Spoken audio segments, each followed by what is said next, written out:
The first issue is here that many of the ulama al-kibar, like Shaykh bin Baz, Shaykh bin Uthaymeen, Shaykh al-Albani, even Shaykh Rabi', and Shaykh al-Fawzan and others, before the first, I'll tell you the moment it changed. They call it the watershed moment. The watershed was the first Gulf War in 1989 and 1990.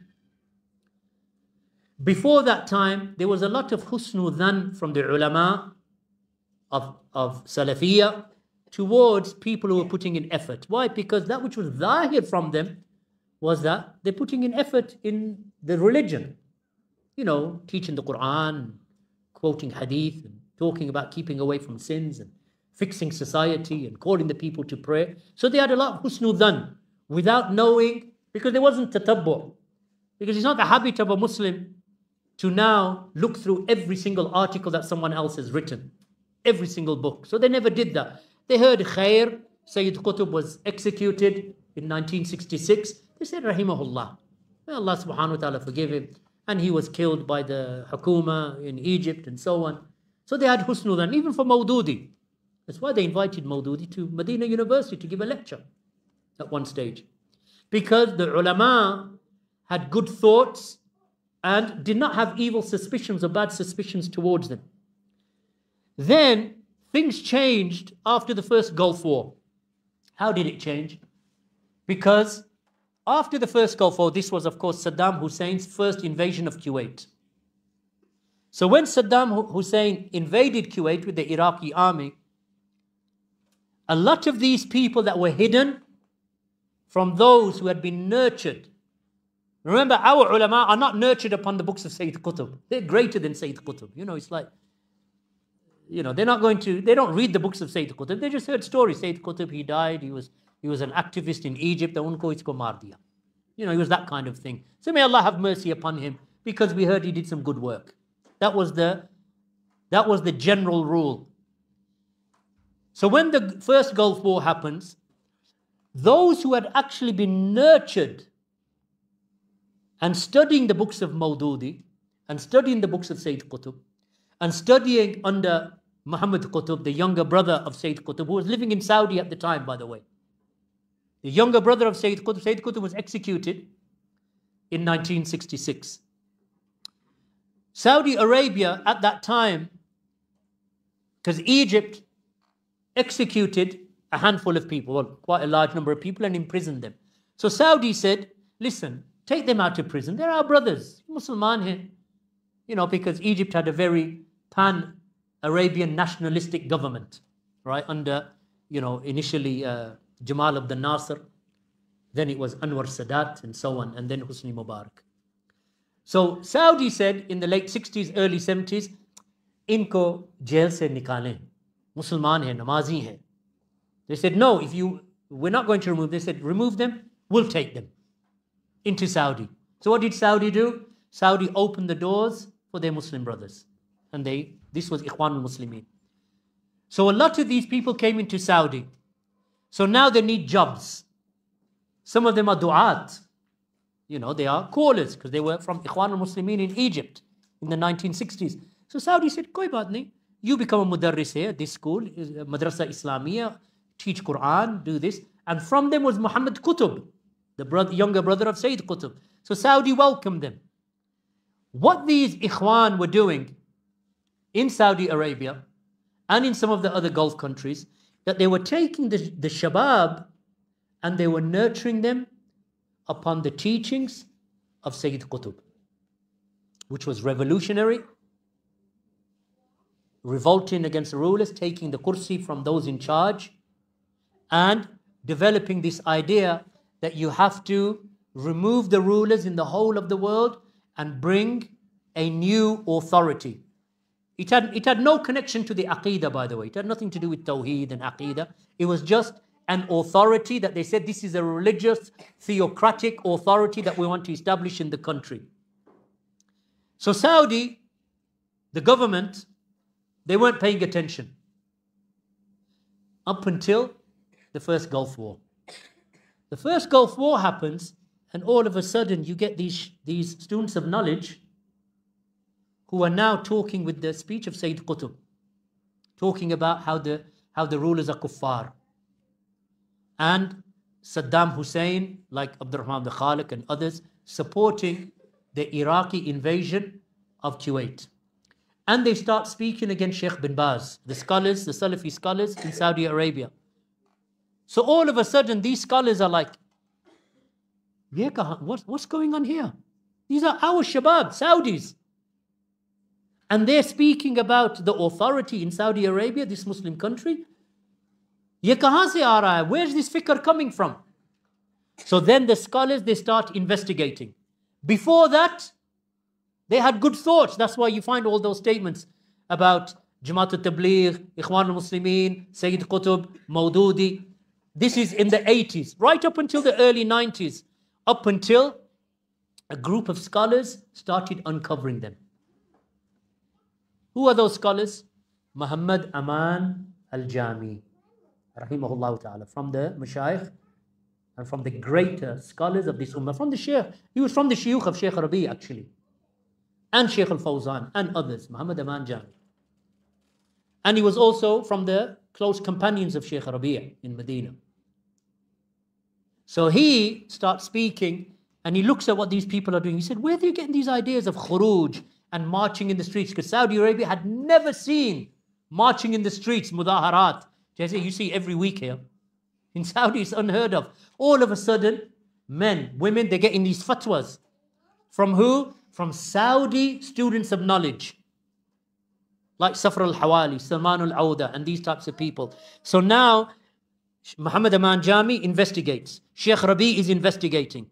Shaykh Muqbil is investigating. Shaykh Ahmed al-Najmi is investigating. Even Shaykh al-Fawzan, al-Ajwibat al-Mufida. You see all of those questions.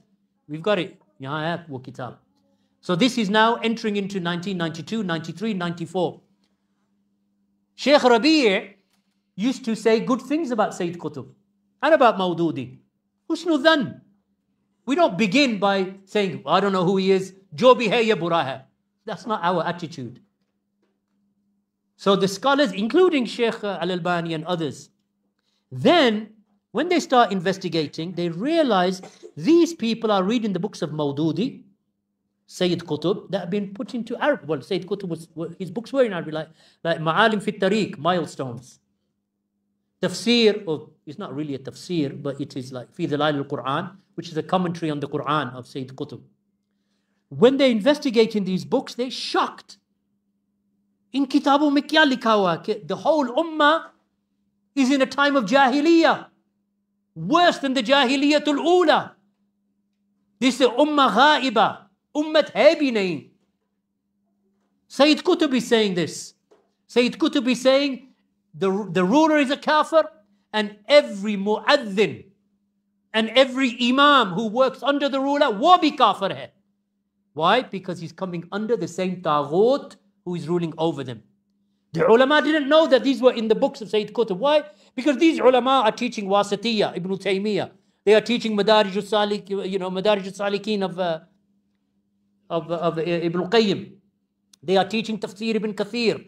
They are teaching Kitab al-Tawheed. They are teaching the books of the A'imma, Usul al-Sunnah, Ahmad ibn Hanbal, Al-Lalaka'i. They are teaching the books of the great scholars. Yes, Sayyid Qutb is just an author.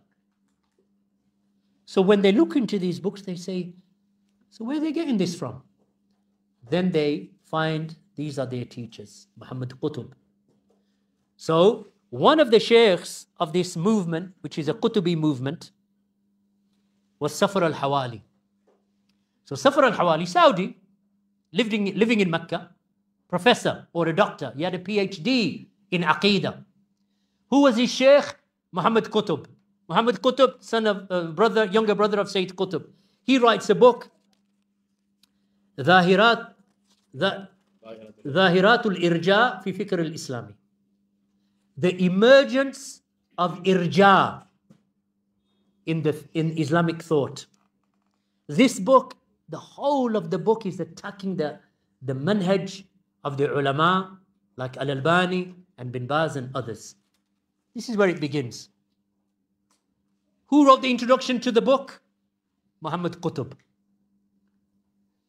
So the scholars now are joining the dots. So Shaykh Muhammad Aman Jami starts speaking.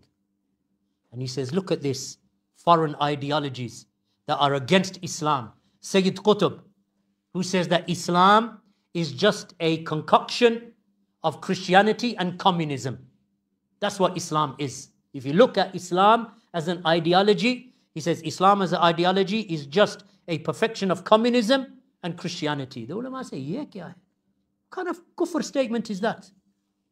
Then they look into Sayyid Qutb, and Sayyid Qutb starts attacking Uthman radiallahu anhu. He says Uthman was a bad leader and an example of a bad leader. So the ulama are saying, subhanallah, this is Sayyid Qutb. He's attacking Uthman. Why? Of leadership. He says Uthman took money from the Baytul Mal, embezzled funds, frauded funds from the Baytul Mal. Uthman put his relatives in charge. So he said, Sayyid Qutb said, we don't even consider the Khilafah of Uthman to be a Khilafah. Rather we say it is Abu Bakr and Umar and then Ali. Uthman, jaise, it didn't even exist. It is like a blip. He speaks about Musa alayhi salam. About Musa alayhi salam. That Musa is an example of an impetuous leader, impatient. Everywhere he goes, he just gets angry. Gussa aa jata isko. Ibn Uthaymeen said, Shaykh Abdul Aziz bin Baz, he said, what is this? Ye mazakh bana raha. Because he was almost like joking, making fun of Musa alayhi salam. He said, look how he took the tablets that Allah gave him and he broke them. Usne tod diye. So Shaykh bin Baz said, this is kufr, this is ridda. Ye kya? They didn't know this before that. When did it come out? After the first Gulf War, because these people saw an opportunity. Kuwait is getting dealt with, yani it's finished. We're going to start something in Saudi. So then they said, whoever does not judge by what Allah has revealed, then he's a kafir. Ye hukam sabhi kafir hai. Kyun? Because they don't judge by what Allah has revealed. Allah said in the Quran, وَمَنْ لَمْ يَحْكُمْ بِمَا أَنزَلَ اللَّهِ فَأُولَٰئِكَ هُمُ الْكَافِرُونَ. So they said, dekhe, whoever does not judge by what Allah has revealed, they are the kafirun. Allah ne kaha, Quran mein, Surah Ma'idah mein. But there are 3 ayat in Surah Ma'idah. Whoever does not judge by what Allah has revealed, humul fasiqoon. Wo fasik bhi ho sakta hai. And Abdullah ibn Abbas said, this is kufr dun kufr. Ye kufr nahi that takes you outside of Islam. But that's a different discussion. So yeah, all of this began to get exposed. So going back to your question, when it became exposed, Shaykh bin Baz refuted Sayyid Qutb. Shaykh Ibn Uthaymeen refuted Sayyid Qutb. Shaykh Rabi refuted Sayyid Qutb. Shaykh Al-Fawzan refuted Sayyid Qutb. Shaykh Al-Albani refuted Sayyid Qutb. Shaykh Ahmed Al-Najmi refuted Sayyid Qutb. Shaykh Zayd Al-Madkhali refuted Sayyid Qutb. Shaykh Muqbil refuted Sayyid Qutb. All of them refuted Sayyid Qutb and Maududi. Shaykh Rabi wrote books. Then the issue became clear. Ye jo aapke saath kar rahe, this is trickery.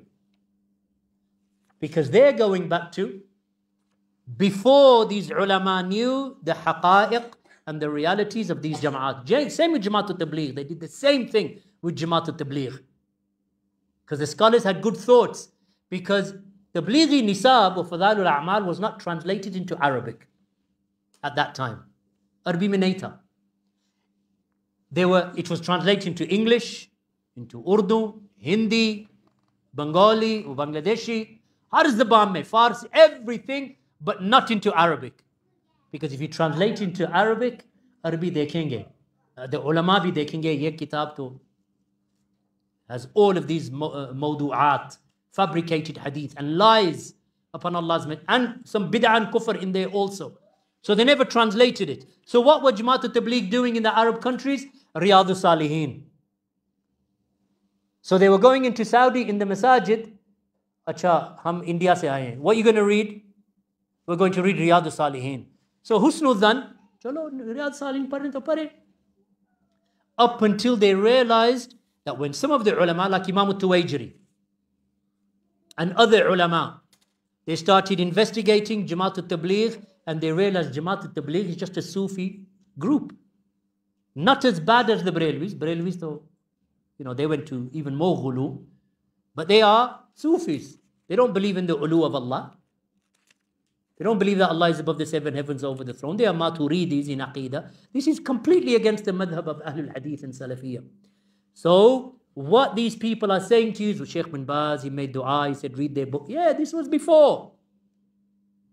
But before Shaykh bin Baz died, rahimahullah, in Ta'if, a year or two before he died, Shaykh bin Baz was asked about Ikhwan Al Muslimeen and Jamat Al Tabligh. What they said to him, is Jamat Al Tabligh and Ikhwan Al Muslimeen from the 72 sects of dalala, of misguidance? He said, yes. They are from the misguided sects about which the Prophet ﷺ said, Kulluha finnar illa wahida. All of them into the fire except for one. That's what he said. So why don't they tell you that one?